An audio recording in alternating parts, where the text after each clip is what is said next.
We in the month of July, we are gonna talk about love.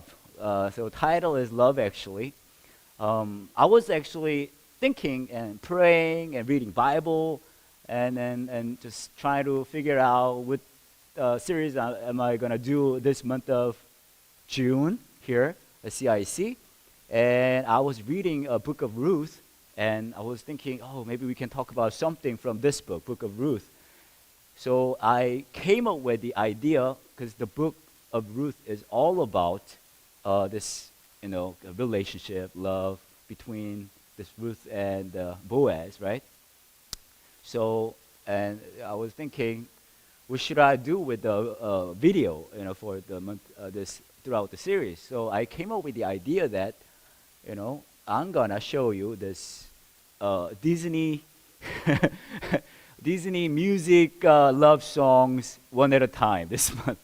So that's why you saw this the clip from Aladdin, and next week and in the following weeks you're gonna see more of this Disney love uh, music videos or whatever. And I want you to see, not just enjoy the movie, the clips, but I want you to see what these music or the Disney movies trying to say about love. Like here, it just said that, made the point that love will show you a whole new world.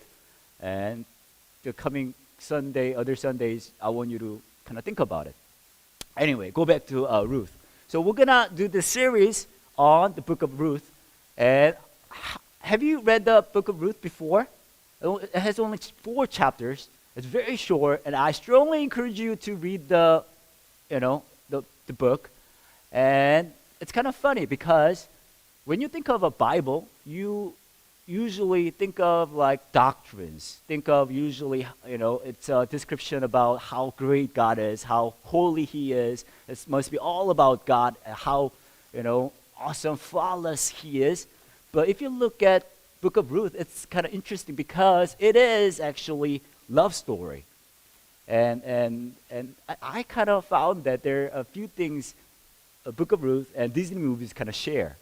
If you think about it, Ruth herself is kind of, the story is like Cinderella story. Ruth is the one who was married before but lost his husband, and also foreigner in the land of Israel people.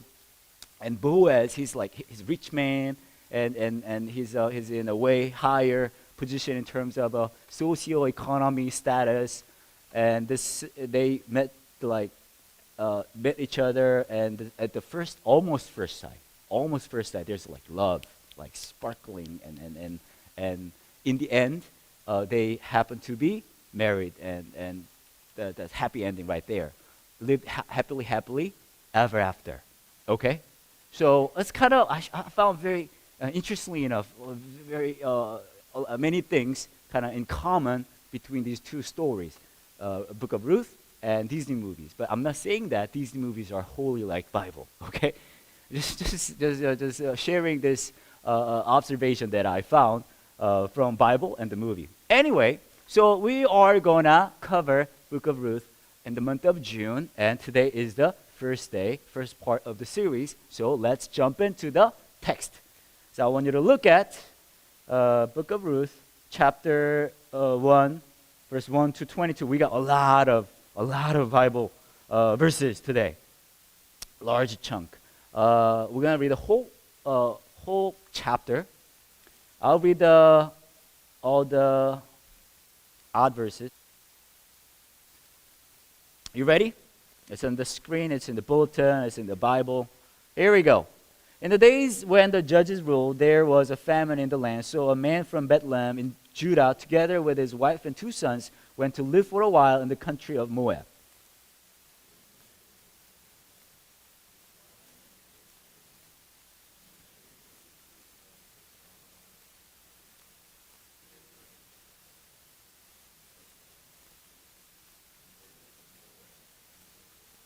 Now Elimelech, Naomi's husband, died, and she was left with her 2 sons.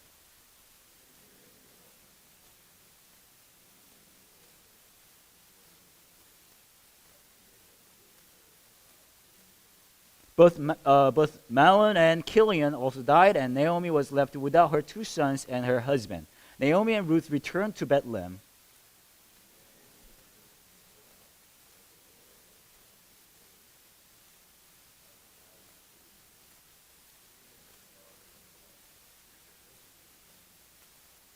With her two daughters-in-law, she left the place where she had been living and set out on the road that would take them back to the land of Judah. Do we have verse 8 on the screen? No, we don't have verse 8. Okay. Uh, I'll read. Then Naomi said to her two daughters-in-law, "Go back, each of you, to your mother's home. May the Lord show you kindness as you have shown kindness to your dead husbands and to me. May the Lord grant that each of you will find rest in a home of another husband." Then she kissed them goodbye, and they wept aloud, and said to her, "We will go back with you to your people." We have verse 11, right? You can go.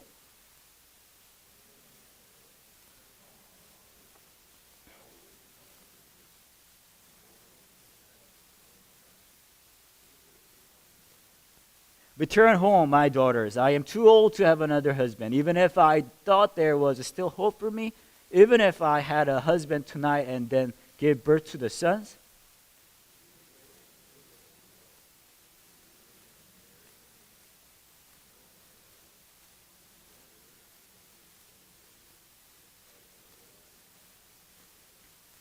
At this they wept loud and again.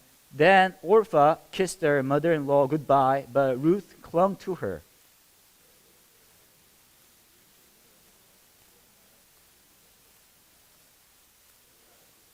But Ruth replied, "Don't urge me to leave you or to turn back from you. Where you go, I will go, and where you stay, I will stay. Your people will be my people, and your God, my God."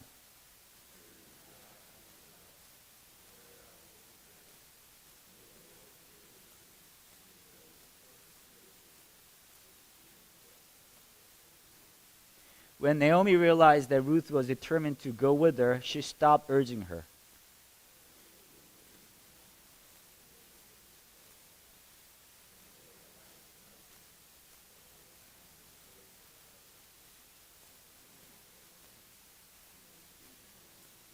"Don't call me Naomi," she told them. "Call me Mara, because the Almighty has made my life very bitter."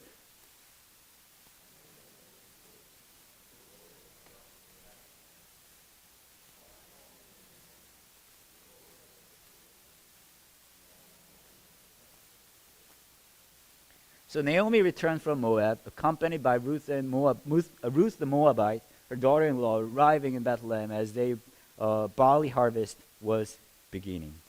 Okay. You know, it was kind of weird because nobody knew about this disease called MERS, or what do you call it? MERS, this thing. Nobody knew anything about this disease like about a week ago. And now everybody knows about this, and everybody kind of feels a little danger about it. And I kind of saw that in my apartment town. There are playgrounds like here and there. And usually it was so crowded with kids. Like last couple of days, I didn't see any kid just playing out there. It's like forbidden era. But I was also thinking, I know we have many non-Korean citizens here.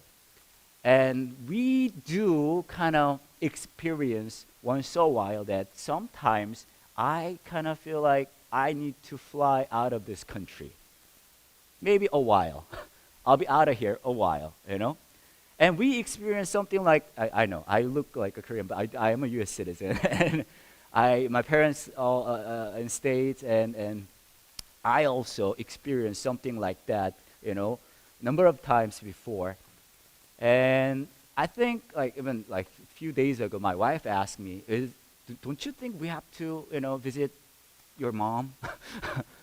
We haven't been there for a while, and obviously your mom or your dad miss our kids a lot, and I'm kind of getting sick of this Kakao Talk, voice talk thing, Skype. So I think we definitely gotta pay a visit to your mom. at least while this little disease thing is going around in Korea. So I said, definitely, yeah, I am definitely thinking about that. But I have to be here every Sunday, so I don't think we're gonna have a lot of time to stay here. Stay over there. And then she said, "Oh, okay, okay. I even considered that too. You stay here. I'm gonna take my daughters and visit your mom." I'm like, "Really?" Anyway, but we do have moments like that here, staying here as a non-Korean citizen. Not long ago, it's kind of long ago actually, I felt very urgent feeling about stay away from this country for a while. It was the time when, I don't know if you remember this, North Korea attacked this Yeonpyeong Island. Well, how long ago was it? Was it like 3 years, 4 years ago? Yeah? And I saw that thing on the TV, that, the smoke coming from the island, and it was very scary for me. And my brother called me from States, my mom called me, my dad called me. You definitely gotta get out of there, because now we can say that it wasn't really anything. It was really nothing. But at that moment, we all felt something, that danger, right? I even thought maybe if South Korea attacked back North Korea, what is really gonna happen? Is war gonna break out again? Is it really safe for me and my family to stay here? I had that urgent feeling that, and I believe that you have probably had a similar feeling here too. But in the end, I came up with this question. Now I'm a pastor. You're a pastor here. I'm one of your pastors here at CIC, but I'm also a pastor over there at Riverside Church too. And by then, I was still a pastor at Riverside Church over there. So I came up with a question that I didn't really like the question, but I had to come up with a question. That was this: if I run away from here, I call myself, a pastor of this church, which people call shepherd of this, flock. They always call me pastor, And my question was this: am I really a true pastor to them if I run away from them, from here? If really war breaks out and I run away from this country, can I still call myself, if just thinking about that, can I still call myself their true pastor? So I dropped the option of course, mainly financial issue. I didn't have enough money to buy plane tickets, but that kind of doesn't make me look any good. So my official statement is: true pastor always stays with their flocks. So I stayed, okay? But that kind of question, if you just think of that question, or even seeing the current situation, I came up with the idea that, the question that, what is really true love? The Aladdin and Jasmine just shared their thought with us, saying, love will show you a totally new world. But from today's story, we can kind of struggle with this question of what true love really is, what it really looks like, If you look at today's story, it's kind of funny, because it's not really funny. It starts with the tragedy. There's a woman named Naomi, and she had one husband and two sons, and her husband died, and then her two sons got to marry the woman they are staying, where they're staying, which is foreign land, and later her two sons also died. Now she's thinking about going back her homeland, and having this conversation with her daughter-in-laws. And conversation went on like this: now there's no way I can get you, I can change your life at all. I can give you my new sons. That's impossible. I gotta get a new husband, and I gotta get new sons. They're gonna grow for a while, and I don't think you can wait for that. So, and I'm thinking about going back my home. So I want you to just go on your way. Let's say goodbye here. That's it for us. That's it for tonight. Thank you very much. And then these two daughters-in-law, they're saying, "No way, mother-in-law, we will stay with you and all that." But Orpha, one of them said, "Okay, if you really want me to have different life from on this point, I'll just go. Then thank you for everything. Goodbye." Now Ruth, one of this Naomi's daughters-in-law, saying something different. She says, "This, no way, no way. Wherever you go, I'll be there." And in the end, she's basically saying, "Your people will be my people. Your God will be my God." Now you're maybe thinking, because this is Bible, okay, very expected answer. Okay, one of them got to be good, and we got to get a lesson from at least one of them. Now this Ruth is saying, "Your God, my God, your people, my people." Good Bible, well flown, good story. But if you actually put yourself in their shoes, it's a totally different situation. I want you to look back the things that I just shared with you earlier. What if war breaks out? What if the situation I'm in right now turns out not too safe to stay here? What will be our response to the people I say I love? What are we going to do about them? What are we going to do about a relationship? I'm not saying that whenever that kind of situation happens, you got to make a certain decision. But what I'm trying to say here is, very often our love is based on the situation we're in, the circumstances that we're in right now. It can be very, very conditional.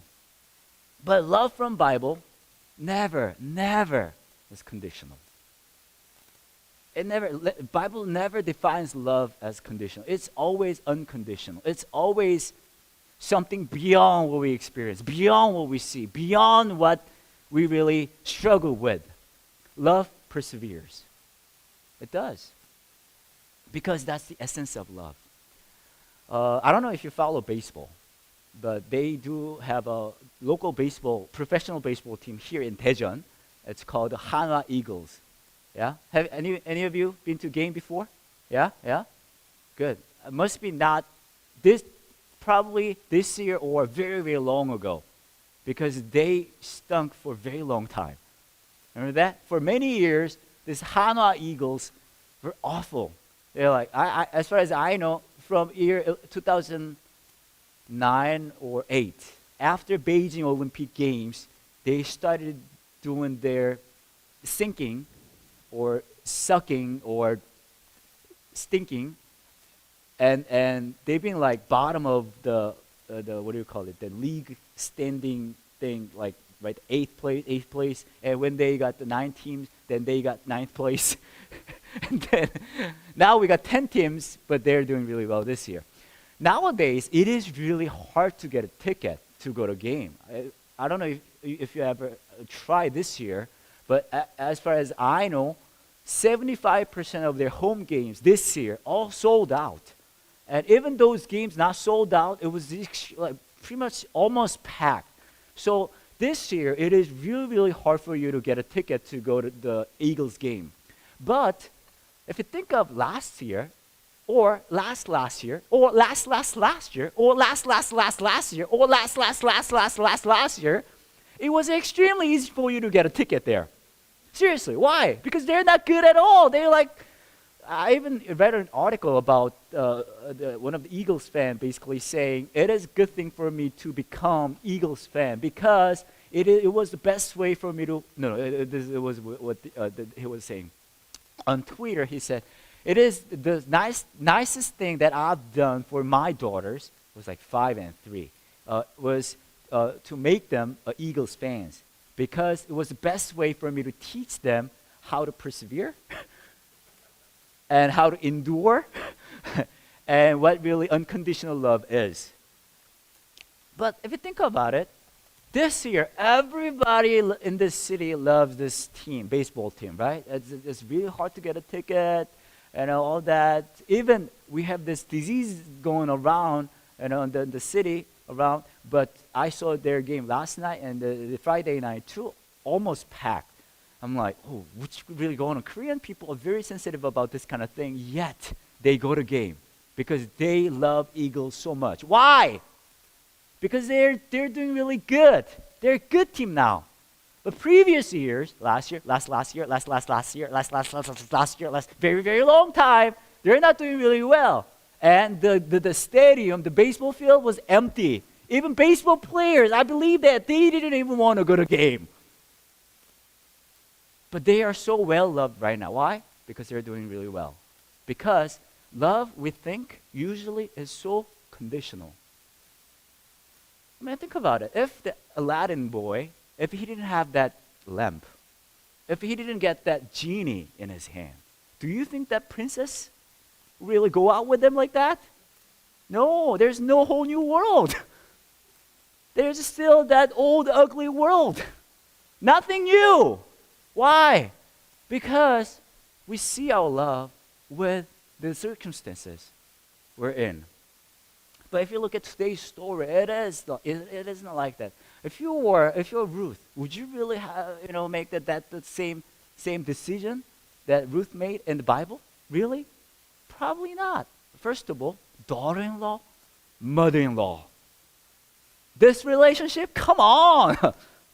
You always want to get rid of your, I'm not going to go any further on that. But more, you don't have your husband with you right now. And there's no possibility, and you are going to this land, this foreign land, and she's a Moabite. And this is what do you call it, Jerusalem, or this is Israelite land, and those people don't like you much. And you're still going with your mother-in-law. It's either she's crazy, or there's something about love. It's way different than the conception, the idea of love we have in our mind.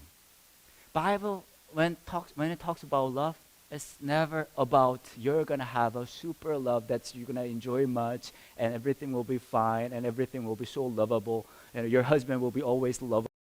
Your wife will be always lovable, and the people at your church will be always so just lovable. Everything will be so good and romantic. Everything will be so good and sweet. Bible doesn't say that. When it talks about love, it always gives us something just hard to just endure with. It's just you can't stand with this ball, Seriously. I mean, if you look at today's story, Ruth made an amazing statement that actually blows away all of our minds. It goes like this. Even in the situation, it's just hard to bear. To the question, the mother-in-law, Naomi, asking, you don't have to follow me. Just go on your way. No. But Ruth said this, verse 16. But Ruth replied, don't urge me to leave you or to turn back from you. Where you go, I will go. And where you stay, I will stay. Your people will be my people, and your God, my God. Where you die, I will die, and there I will be buried. There are a lot of promises God makes in the Bible, but there's one promise God repeatedly makes throughout the Bible.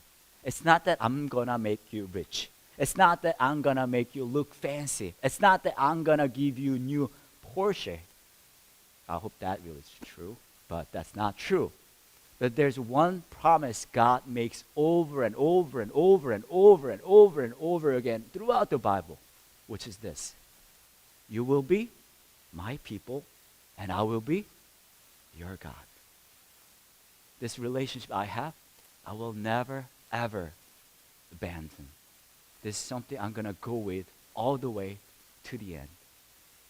And Ruth is making a similar promise with her daughter-in-law. Wherever you go, I'll go. Wherever you stay, I will stay. Your people will be my people. Your God will be my God. Because that's essence of love. No matter what happens, no matter where you are, no matter what you do, you will be mine. I will be yours. This relationship will be so unconditional. And next verse goes like this. 17. Where you die, I'll die. There I'll be buried. If you think of this God's promise, I will go all the way with you. You'll be my people, I'll be your God. There's one place God actually makes that promise come true for at most. And you all know that place. Where is it? Cross. On the cross. God himself proved that. You know what? No matter what happens, you'll be my people, I'll be your God. And where you die, I will die. Like Ruth said, right here. And there I'll be buried. Because even death will not stop me from loving you. That's the essence of love. Do you love like that? Do you love your people God entrusted it in your life? Do you love people like that? That is really hard love. But only when we remember that amazing love of God that's given to us first, then we can do the same love to other people. I do a Facebook. I recently saw an amazing video. It happened in the UN, and I guess if you look at the video, you will see that. But the issue was, what are they gonna do about North Korea? It was more about military moves and civil rights movement and all that. What are we gonna do about North Korea? That was issue that was discussed in that committee in the video, and South Korean representative actually shares something with them, and that really touched my heart, and I believe it will touch your heart too. So I want you to see the video, and then I'll go a little more further.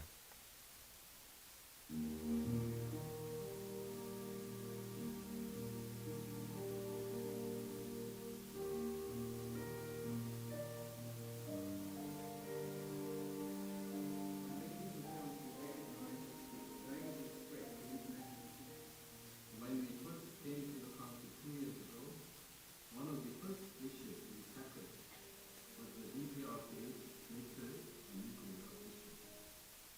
Our term on the council started and is ending with the North Korean issue.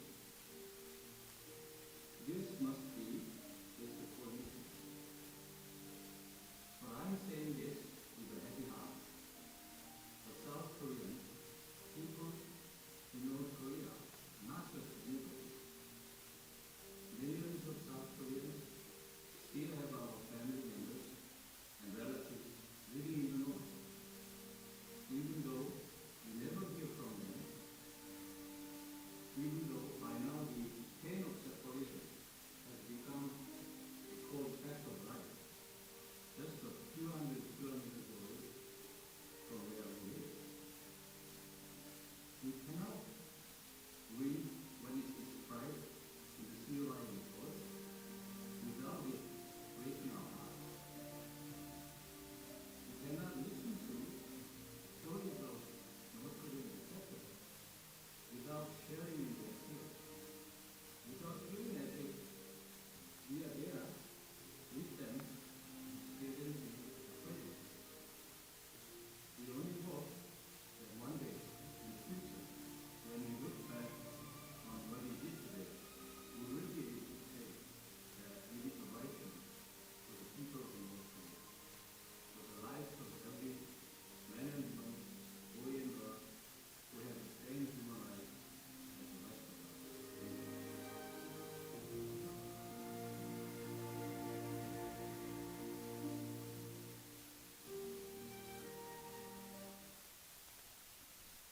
Pretty good, huh? Yes, yes.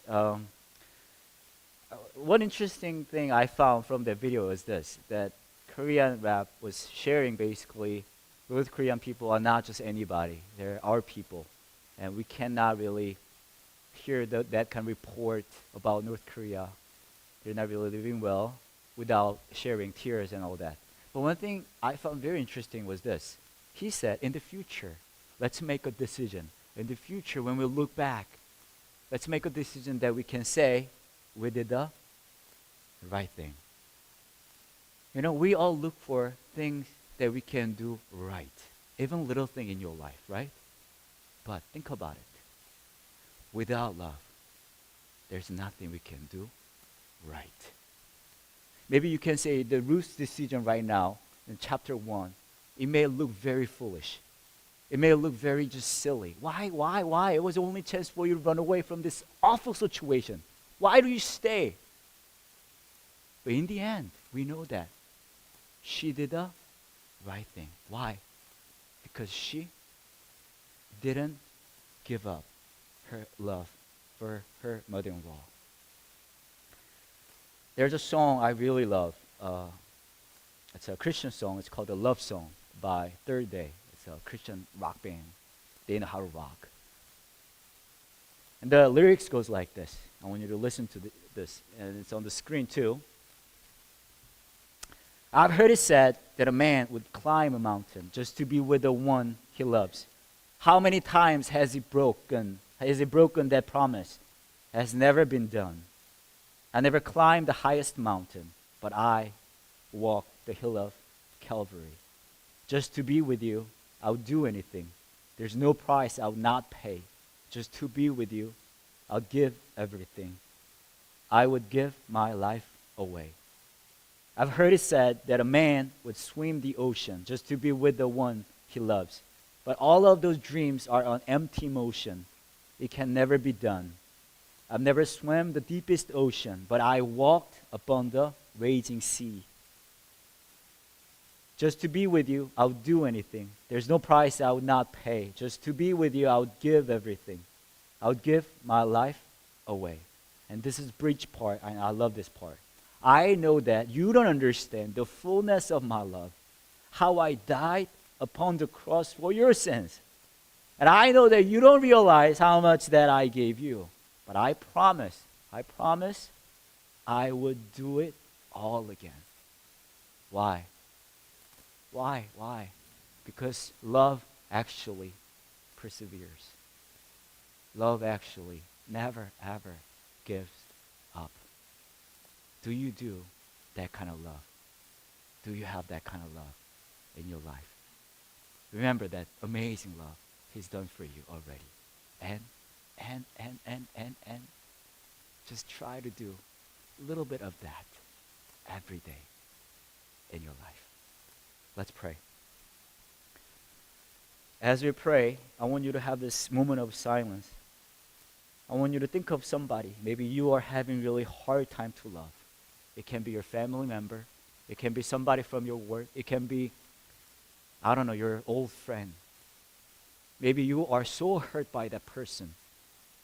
This pain you got from that person is too deep, too painful. You cannot even imagine that you love that person. But I want you to just have this moment and think of that amazing love Jesus has done for you first on that cross. And listen to this little line from the song, I will do it all over again. To just fulfill that love for you. And as you remember that amazing sacrificing love, I want you to just a little bit of that loving for that person you just have a hard time to love. God, it is hard for me to love that person. My wound is too deep and painful. It's not even healed yet, but help me to love more and deeper. So let's have time of silence and pray a little bit.